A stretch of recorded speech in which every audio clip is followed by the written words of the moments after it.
My name is Amit, and like to we are young people, and we don't have probably we do not manage time and don't have to work out, right? So, what are the controls that or how you suggest to prevent heart disease for young guys like us? See, there are what we call universal facts. The universal fact is that if you want to stay healthy, you need to exercise regularly, and the way we describe it is 30 to 45 minutes of even a brisk walk or anything more than that would help. So whether you walk around the hub or whether you walk, a distance from the public transport or whether you do it at home, that's your choice.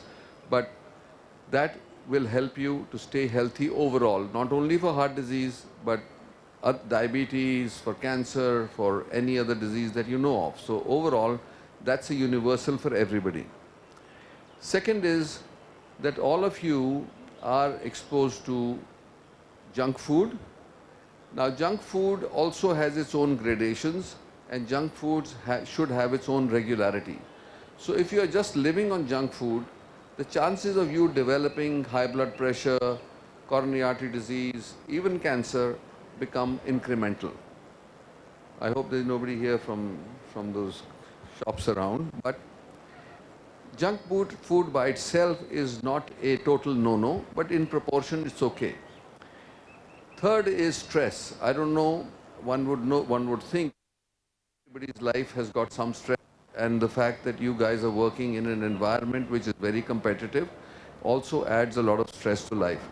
So we must learn to break stress. If you do not break stress regularly, and we recommend at least every 48 hours, then it will accumulate and give you all sorts of chronic diseases. And there's backache, headache, high blood pressure, obesity. All these things are consequences of continuous stress. So if you take in my own life, I learnt yoga, the breathing exercises of yoga, the Vipassana, and I will do it regularly in the car when I'm going home. So I break my stress every day. At least I can be pleasant to the family when I get home, because my life is probably as stressful as anybody's life can get. So these little three things would apply to anybody universally.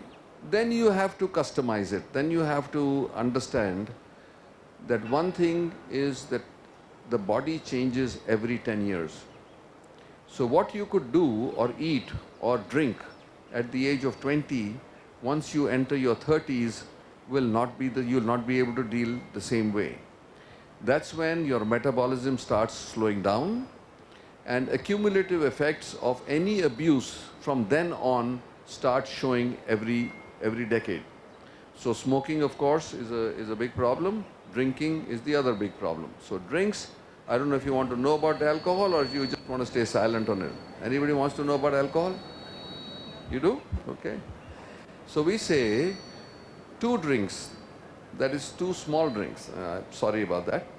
But 60 cc's of either hard liquor or 120 cc's of wine is okay 4 times a week. But the thing to watch out of is that you didn't drink for 3 days doesn't mean it's not like a bank balance that it's accumulated. So it can't be four together on the same day. But overall, alcohol in the right proportion is not bad, but you must be aware that every cc of alcohol has 3 calories. So if you're having 60 cc's of liquor, you're already consuming 180 calories. And that also makes your appetite voracious for fried and salty stuff, which is also. So if you're aware of it and just be conscious and do it in right proportion, nothing wrong with it. It may even be de-stressing. So that's one part. And I think that as you reach 40, then everything starts catching up. You may not be apparent. It may start manifesting itself several years later. But if you get a regular checkup, and I'll just give you a little guideline on that, if there is heart disease, diabetes, or any other chronic disease like cancer in your family, then even 20 to 25 years you should have your first checkup, so that we can look at the body chemistry, we can look at your body structure, we can look at the risk factors. And if we modify them early enough, then we can, with great success, reverse the genetic impact that you have on your body. Second, if you are otherwise have none of these things in your family, then by the age of 30, one should have a complete profile of your body. Again, the enzymes and the electrolytes and the lipids and the body structure. So we have like a body fat analysis equipment here, and that gives you a very good guideline to where you're at and how you should deal with it. And then from onwards, you should have a checkup every year if need be, but every 2 years otherwise if there were no risk factors found. So we will customize health from there on, and I think the investment made in that is probably going to save many, many sick days and a lot of money as you get older. Did I answer your question in a long diatribe? Thank you so much. This gentleman. Trehan, recently there have been two acquaintances of mine who were quite young, and they had their annual health checkups, but they had cardiac arrests. There was no external manifestation. So that's a bit scary. In spite of they were doing cardio, they didn't have sedentary lifestyles. So is there any external symptom that you should be alarmed of, or? No, one thing that in spite of, and I don't know where these checkups were done, because also you must be careful how well they are done and how well they are reported, because it's important to pick up subtle signs in your cardiogram which may show propensity to develop arrhythmias is missed by most doctors, because these are very subtle changes. The other is that in spite of everything being done 100%, it can happen, but for one person to know two people to whom it happens is very, very rare or very unusual that it happened to two of your friends. But you will see in the checkup, you can do an ECG, it can be normal, because ECG is actually a recorder of history. It is not always predictor of future. Tell you whether you've had a heart attack, or there are some subtle abnormalities, as I said, with like QT intervals and all that, which most people will not pick up. But more reliable will be a combination of ECG and stress echo, which will then not only check the electrical system, but it will check the muscle and also the blood supply of the heart. These are the simplest tests one can do to get a full assessment. So that's, I think, a good screening mechanism. You can pick up hypertrophic or thick muscles, which some people have, which gives them propensity to have arrhythmias like irregular heartbeats, which can cause sudden collapse. And you will see that it can also be familial. Anybody else?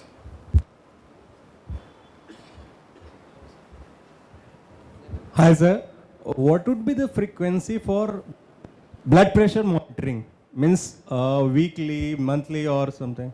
No, it depends on, if you don't have high blood pressure, if you're not hypertensive, then even once every 6 months is enough. Okay.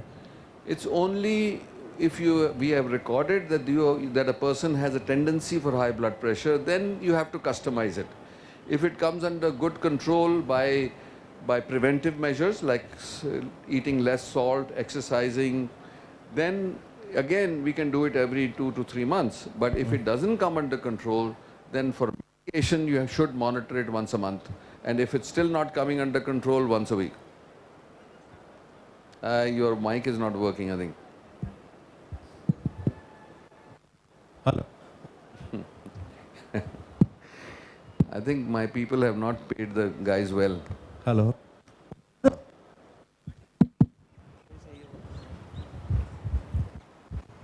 Hello. What are the symptoms, primary symptoms of heart attacks? The classical symptom, what we call is angina.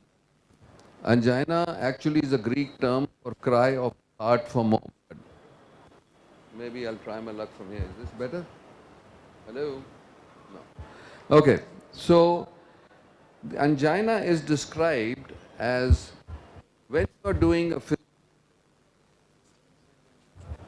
hello? Yeah, okay. So, if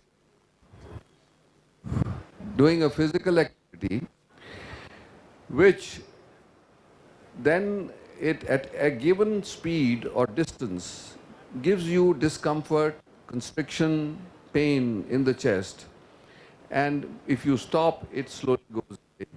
That is what we call classical angina. Then there are many variants of it. You can get the same with when you're emotionally upset. You can get the same thing if you are getting, while doing this activity, you get choking in the throat or pain in the jaw. But if it is repetitive with the same activity and then goes away slowly, it is very highly suspicious of blockages in the arteries. Then, of course, some people will get it, the pain going to the back. But what one has to be careful about is that frequently it is mistaken for acidity. Especially if you have been binging the night before and you're used to your hangovers and stuff like that. That's when you have to be even more careful, because then you can always confuse angina with acidity. And many, I would say thousands and thousands of people have lost their life with this confusion. So what we have commonly say is that if there is any doubt, just go and get a checkup. You may get it, you may not find anything, then that's even better, but at least you are sure that you are okay, rather than putting it, postponing it. So maybe a facility like this, if somebody has any doubt it's happening, then you can go get a cardiogram very easily. So then, those are the things one can do to protect oneself. And if you get pain which does not go away, is persistent, in spite of whatever you do, like you think it's indigestion and you take pudina hara or whatever your grandmother recipe is, if it still persists, then one should go and get a checkup, no question. Hi, doctor. So if you could please enlighten, especially the ones from the fair sex here, that skipping meals, resorting to smoking, is not the way, because you might get that figure now, but later, you will have repercussions. If you could please elaborate, and then probably explain it, would be better. As a figure is concerned, I think you're a little bit behind time. I don't think zero's in right now. Little plump is better. So that's in. Second, smoking most definitely is terrible, and it does harm in many ways. First of all, the lungs. Second of all, it constricts the arteries, which then get damaged, and you become a setup for coronary artery disease. So you're right about that. Alcohol, as I said already, it's not banned. 2 drinks 3-4 times a week is okay. But you have a little bit of a Puritan bent, which there's an old doctor joke, which goes like this, that a man goes to a doctor and says, I want to live 100 years, what are the things I need to do? So he says, go to bed at 9 o'clock, become a vegetarian, stop drinking, no smoking, no sex. So the man asks, I said, if I do all this, will I live 100 years? So the doctor says, I don't guarantee you live 100 years, but it'll sure seem like you lived 100 years. So you don't want to take life to a level where you actually are not living. But the mantra is, everything, the body was built to tolerate everything in moderation. And that's what I was talking about. So if you want to lose weight, diet of that variety that you just described, like starvation or some of these fashionable diets, actually never help. All you have to do is, if you know how much you eat, you cut it down by 20% and increase your activity by 20%, and you will have the best weight loss you can ever get, because that will sustain itself. It will go on forever, it becomes a lifestyle, and it also will give you a very healthy figure. So that's the way I think one should lose weight. Hello, doctor. Myself, Junaid. Here. Where are you? Here. Front row. Oh, okay. Yes. Actually, right before a few minutes back, you told that one's body is, his appetite is low at the age of 30s. But can you please enlighten on that? What should be his chart for eating that's cutting down his spices or something? Can you please enlighten about that? No, so what I said was that your metabolism slows down. Metabolism, exactly. Okay. So with the rapidity with which you consume calories slows down, so that the same amount of food that you ate at 20, when you eat at 30, will actually make you put on weight. So the things to do is to your main master is your weighing scale. If at the same time of the day, like I would do it for just before I step into the shower every day, I will weigh myself, I'll know where I'm at. It's like a radar. So if I misbehaved or I overate or I binged the night before, I will know I put on 500 grams a kilo. You can't do that. So you know today you need to lose, you can't overdo it today, and in a couple of days you can actually bring it back to baseline. And we have a baseline for everybody. So it is your height and age will give you, there are charts available which will tell you what your ideal body weight should be. So you should say within 10% of your ideal body weight. If you go more than 10%, then we start calling it obesity. If you are obese, then your chances of heart disease, cancer, diabetes start climbing. By the time you reach 30%, you have done major damage to yourself. So these are some simple things that we can do. We will have that education material available at the clinic also. So if any one of you wants to stop by from Monday onwards, we'll give you some guidelines. Okay? We'll just take this All last right. question. We'll just take a last question. There isn't none. It's okay. Yeah, here, doctor. Oh, Hi. okay. My question is, you just spoke about arrhythmias. So I wanted to ask, somebody who has been facing arrhythmias, somebody in my family, and but was tested for everything like, stress, echo and everything. But the doctors cleared it and they said that this is nothing, sometimes normally also it happens. So I just wanted to ask, is it normal for some people to have arrhythmias? Yeah, if you know that they got a Holter done, a Holter test, which is a 24-hour recording of the cardiogram, and it shows certain things which fall in the realm of not normal, but physiological, we call, so that we don't want to treat it, or does not seem to be a threat to life, then you leave it alone. But if there are some arrhythmias you record which are life-threatening, and there are some arrhythmias which are irritating. So depending on the arrhythmia, there are treatments available now that if somebody is getting recurrent arrhythmia with a simple procedure, what we call ablation, we can actually cure it. So you need to see an electrophysiologist rather than a regular cardiologist or a regular physician. So an electrophysiologist will be able to decipher it much better and then be able to guide you what is the best thing to do. Okay. All right, thank you. Thank you very much. Thank you.